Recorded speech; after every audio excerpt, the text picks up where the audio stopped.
Так, жигиттер, ассаламу алейкум. Дайыр жолу барсыңарбы, амансыңарбы, иштерден соолук жакшыбы? Мен болсо жумушту бүтүрүп атам. Обычно жумушту баштап атам деп видео баштачу элем, азыр болсо наоборот жумушту бүтүрүп атам. Анткени бүгүн Кудай буйруса границага чыгып келебиз. Границага чыгабыз. Чыгылса кайра чыгып, аман-эсен кирип кетсек эле болду.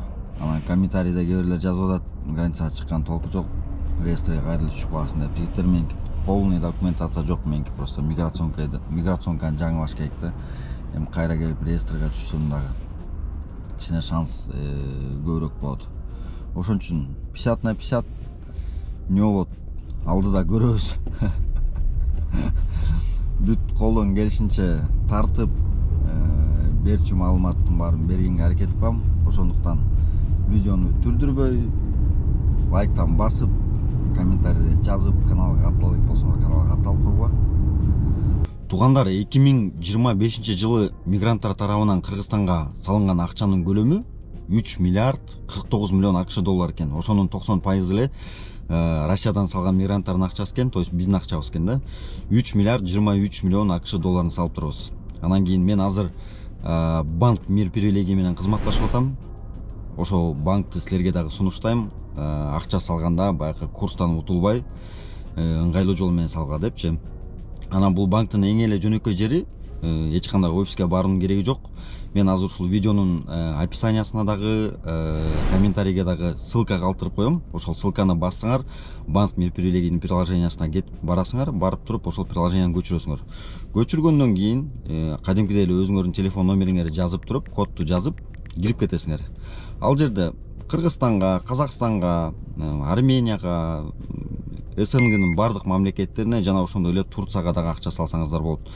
Анан кийин менин атыман силерге промокод, ушул промокод деген жерге Табелов деген промокодду басып туруп, применить деген кнопканы бассаңыздар, мисалы 10 000 салсаңыздар, силерге бир 200-300 рубльдик жеңилдетүү болот ушул промокод менен. Ошондуктан банк мир привилегияны сунуштайм, ыңгайлуу жол менен, курстан утулбай Кыргызстанга акчаңыздар салыңыздар. Азыр болсо эмени домойду күйгүзүп койдум. Калушкер шоссе менен үйдө скаттан ары кичине чыгып кеткем. Сахарован поворотуна чейинчи. Азыр болсо кайра домойду күйгүзүп, городду өзү кетип бартам. Анткени саат 9-10дорго уже жолго чыгып кетебиз да. Мен саат 8:30га келе бер деген. Ошол жакта негизи ойлоп аткам, бул машина менен өзүм чыгып келейин депчи. Анан кайра ойлонуп жөн эле жолдон чарчап аркы берки болупчу. Мындай эле таксилер менен чыгып келели деп, такси байкелер бар экен, ошолор постоянно границага каттап жүрүптүр. Заодно ошолорду дагы көрсөтөм. Жигиттер, буйруса келип калдык эмегечи, стоянкага. Бабушкинский жактан кетишет экен. Лётчика Бабушкина 30/1. Ушул жерде бар чайхана, байханалар бар эмес беле? Бир жол келгем ушу жерге, бир чайханага.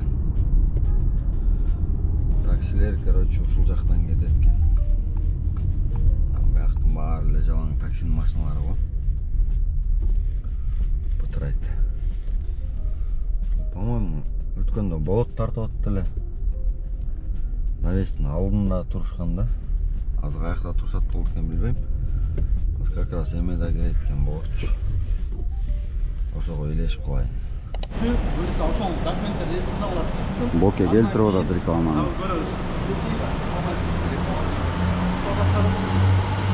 Короче, ушул вакыт шекарный болмойт. Границага чыгам дегендер болсо. Так, жигиттер, мына Лётчика Бабушкина 30/1 келдим. Ушул жерден границага катташат экен. Мынакей аякта Toyota Highlander кыргыз номерде. Анан болсо монда болгон аппакай Kia Carnival экен. Ушул Carnival менен чыгабыз деген. Нормально болуп, эмелерин азыр иштерин да ачып көрсөтөм го, бүт барын. Отурган жерлерин бүт капитанский сиденьялар деген. Азыр ичине отуруп дагы бир сыра байкешкадан маалымат алып. Бисмилла. Ассаламу алейкум, Ганашек байке, дайыр жол. Жакшы, Кудайга шүгүр. Сиз мени алып чыгасыз? Чогуу чыгабыз буйруса. Ооба да, Кудай буйруса. Мынакей туугандар келечек байке менен бүгүн жолго чыгып атабыз. Кудай буйруса аман эсен барып келсек. Азыр тем более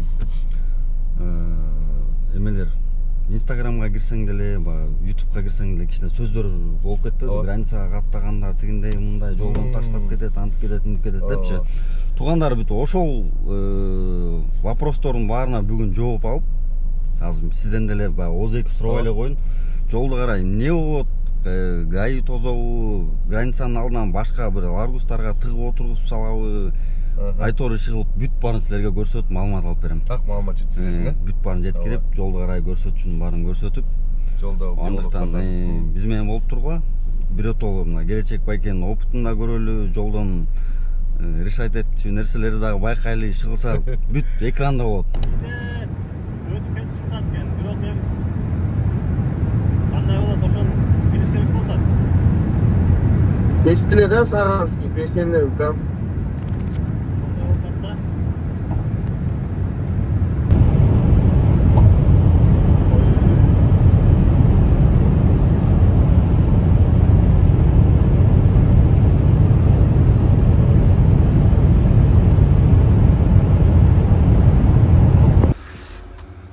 Короче, уруп баратабыз.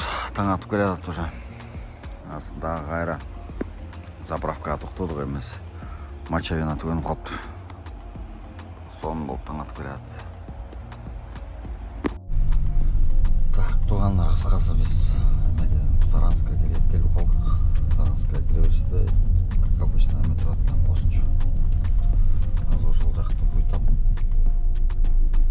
Короче, айылдын ичи менен аралап атабыз.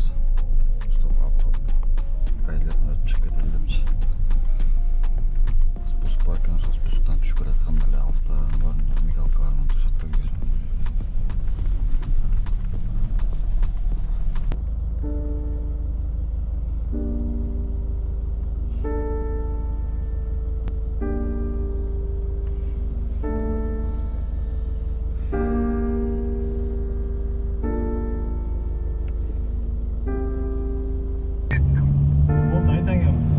Короче, дагы эле жолдо кетип баратабыз. Гайлерден качып, бир сыра кармалып. Гайдан качып, жакшы эле көрүнбөй өтүп кетели десек, аркабыздан кууп келди да 3-4 километрден кийинчи. Ал маякта бир эме бар экен. Овощи фрукт саткан. Ошол жака чогулдук дагы бир сыра денесинен түздөп туруп, дальше кетебиз. Пока что нормально. Так, жигиттер, эмеге келип калдык. Пензага кире беришти. Короче, чайхананын алдында канча машина. Саната келип атат. Биздин эме келип атат. Kia Carnival келип атат. Биякта Estima, ар жакта өзбек туугандар экен. Estima'нын водителине бир-эки сурап кой. Ассаламу алейкум. Алейкум. Жол кандай болуп атат? Жол сонун, алхамдулилля, уже кайттык границадан. Силер кетип баратасыңар кайра Москвага? Уже Москвага кетип атасың. Барып кетасыңар. Уже кайттык. Граница кандай болот? Тынч элеби? Граница жакшы, тынч. Канча убакыт өттүңөр? 1,5 саат убакыт. 1,5 саат. Басыле болуптур, очередь эле жок. Машина жок. Ичинде барбы кишилер? Ичинде азыр биягын ачып берейин. Короче, сурап коеюн. жаш балдар 4өө. Ушуна келет, биякта бир. Ассаламу алейкум жигиттер. 4өө ушул машинаны полный эме кылып алган. Снимать этип алганбы 4өө эле? Москвада болуп кеткендерден экен да, базарда. Так, туугандар, саат 5:30 деп калды кечки. Биз могу ошол айылда турабыз. Эменин алдына, границанын алдына гаишниктер, ФМСтер турабыз, ошолор азыр кетет дейт бираздан кийин. Ошолор күтүп турабыз.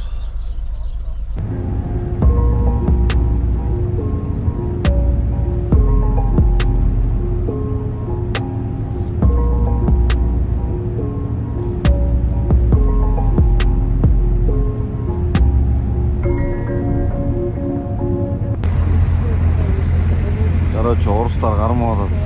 Вообще өткөрбөйчү. Казакстандан 15-20 мүнөттө эле кирип кетип чыгып кайрачы. Россиянын границасына чогулуп калган машиналар вообще легко кирип берген. Жигиттер уже Россияга кирдик кайра.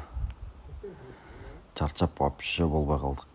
Азыр айдоочуну күтүп атабыз, чыкса кайра жолго чыгабыз обратно.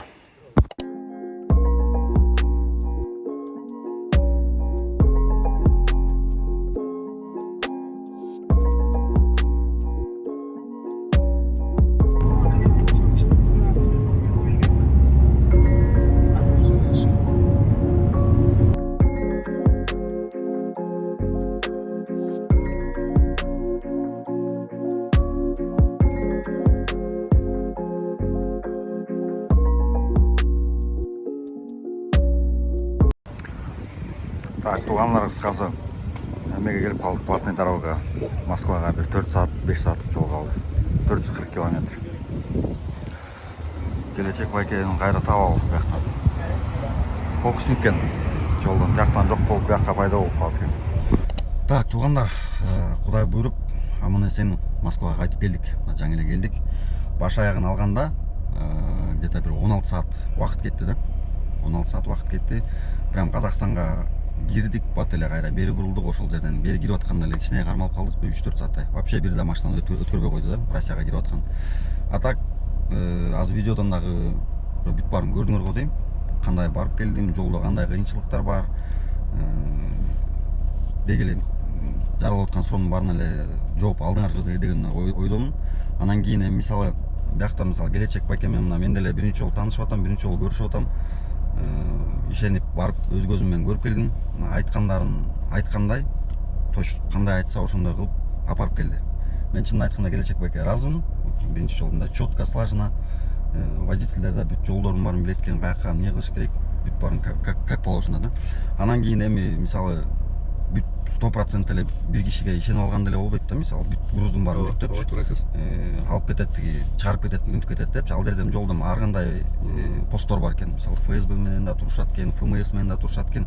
Эми анан жанакындай рейд убактарга туш келип калсаң, план толтурган болсо, аяка булар эмес, даже башкалар деле жардам бере албайт. Акчаң күчү менен деле чыга албайсың, эгер план толтуруш керек болсо. Ошондуктан документтерди туурала границага чыгыш керек болсо, мына келечек байкенин номерлерин бүт баарын алдына жазып коем. Келечек байкеге чалып, алдын ала сурап билип, ошол документация жагынан дагы кичине анча-мынча жардам билчү нерселердин баарын түшүндүрүп алма жетип берем аларды да.